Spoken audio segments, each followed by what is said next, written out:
got back at childhood bullies by destroying an entire town. Years ago, I was that trenchcoat kid and I came back in town and destroyed it.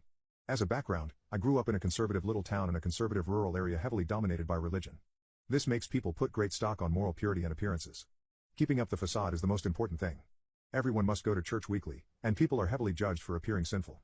This was a bad thing for me as the cards were heavily stacked against me from birth. You see, I was born from my mom getting violated by men. My mother lost her parents when she was young and was taken in by her uncle and aunt. The uncle had an important position in the local religious hierarchy. So when he and a couple of his friends started intimately abusing my mom, it was ignored by everyone. When she got pregnant, it was painted at showing that she's a harlot running around seducing married men. She was cast out. Why she didn't move out of town, I don't know, but yeah. There I became into the picture, born out of wedlock and with no father, branded as a sinful outcast. My childhood was shit. I don't go into details, but enough to say that by the time I started going to school, I was quite damaged. The school made it worse. I was bullied relentlessly. Teachers were part of it, since they were all part of the religious community, which saw me as stained. Imagine being the only black kid in a town run by KKK, and you get close to how it was. So yeah, in school I became that trenchcoat kid or its local cultural equivalent. I became weird and hostile on purpose to turn people off. People were casting me into the mold of being damaged and stained, so yeah, I took it and turned it into something to protect myself with. Despite all this opposition, I managed to graduate with decent grades.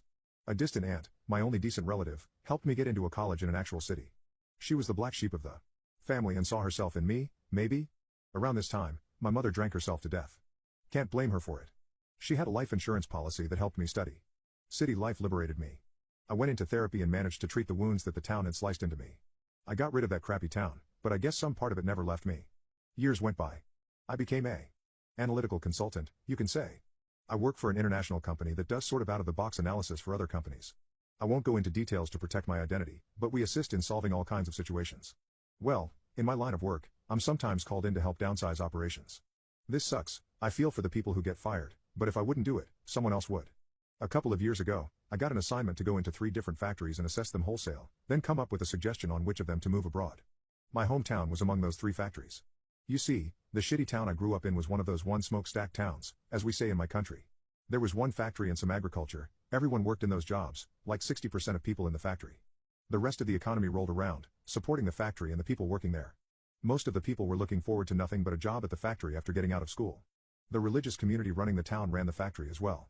The big shots in the community tended to be bosses in the factory. This meant that the factory wasn't run that well, promotions were based on holiness, not on merit or skill. The trip back to my hometown was glorious. Most people didn't recognize me at first. The chubby outcast had become outwards, just another corporate drone. I inspected all the paperwork, listened to all their speeches and lies, and audited the processes. In the process, I dropped hints, and finally, they got who I was. The factory. People threw a party for me then for the old time's sake. Many of my old school buddies were there. We remembered fake good times together. I threw shade on every part by pulling up some certain event of bullying I had endured, just to see the atmosphere turn awkward. Then I laughed at it like it was always a joke, and I had grown out of it. Inside I was seething with hatred and enjoying this all. I really loved seeing their faces, seeing what they had become, because screw it, I was going to take it all away from them. In the end, they seemed relieved, believing that they were lucky it was me doing the audit, and that the hometown boy would protect them. After my visit, lasting a couple of days, was over, I cruised around the town in my rented car, just to see how the people lived and to remember what it was like. My state of mind was something close to arousal. I had never understood why people pursue positions of power, but yeah, now I understand. The rest is, as they say, history. I wrote a really scathing report, documenting every little flaw and mistake ever made in the town plant. I didn't need to lie or fabricate, I simply took things that existed and polished them till they looked even worse than they were. The factory was shut down and in the following 3 years, the town died. No business venture ever came to replace it. Drug use and alcohol use spiked, as did crime and domestic violence. Lives fell apart.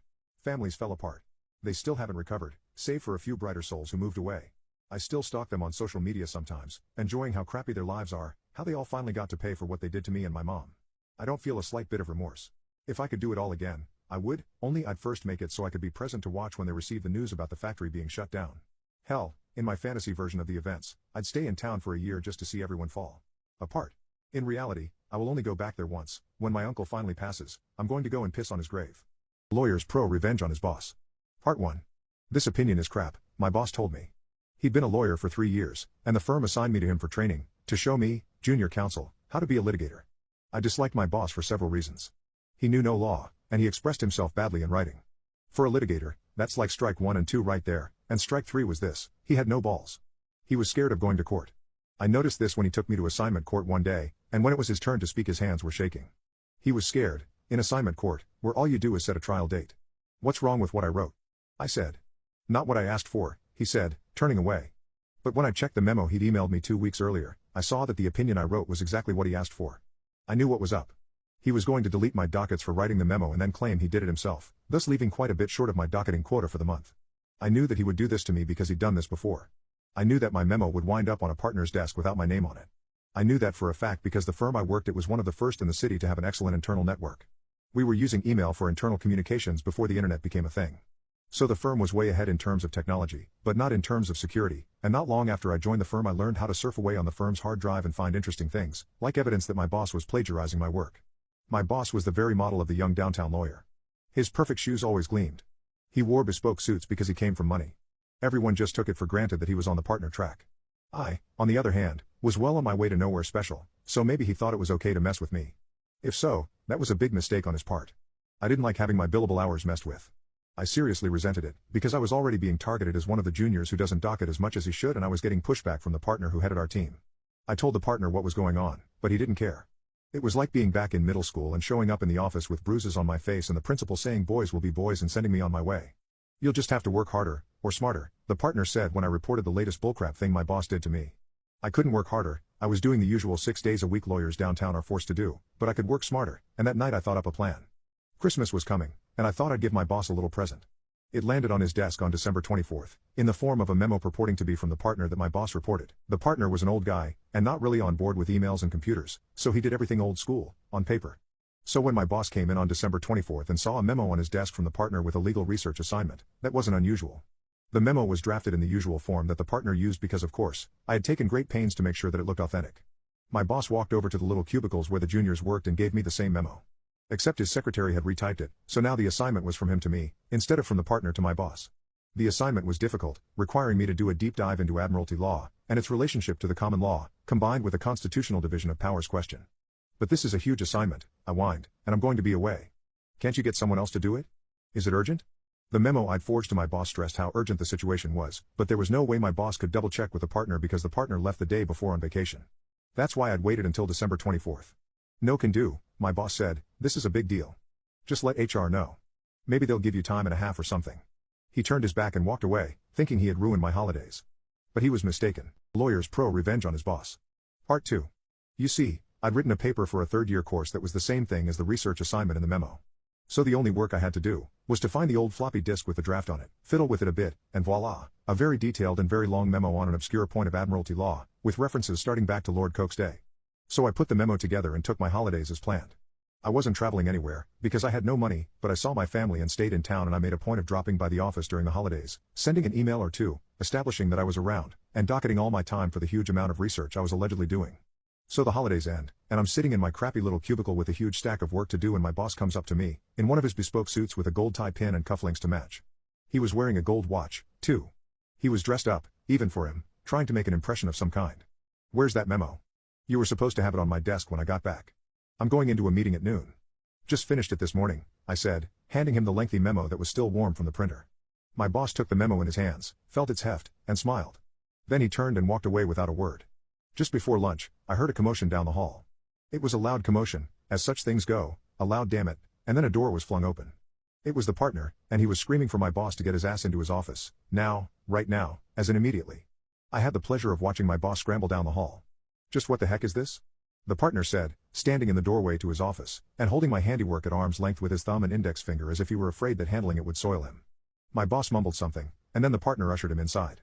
I heard more shouting, then the sound of muffled excuses, and then more shouting from the partner. Then the door flung open again. Caladinth 90s. Get your ass in here, too, the partner said, and I got my ass in there pronto. Did you write this effing memo? The partner said. I took it from him and looked it over. I wrote it. The cover page has been changed to remove my name, but other than that, it's mine. I spent all Christmas on it. Is there something wrong with it? The partner exploded. Is there something wrong with it? Something wrong? I'll tell you what's wrong with it. It's effing useless. Useless. I explained that I'd followed my boss's instructions to the letter and that I'd docketed more than 100 hours on it. At this, the partner went nuts and told me to go back to my desk and fetch him the memo from my boss. I brought it to him, and when he read it, his face went red. He told me I could leave and I hauled ass out of there, From my little cubicle, I wasn't close enough to hear the full chewing out my boss got, but I heard the details through the grapevine over the next few days, about how the partners were seriously pissed that my boss had wasted over 100 hours of a junior's time on a useless task that was a prank, and how had my boss not realized that he was being pranked, was he an idiot? I wasn't blamed at all, of course. I had been working under my boss's close supervision. My boss didn't get fired, but there were some good outcomes for me. For one thing, the partner told me to send him a copy of any memos I wrote for my boss, and that ended him taking credit for my work. My boss also stopped deleting my dockets for my research.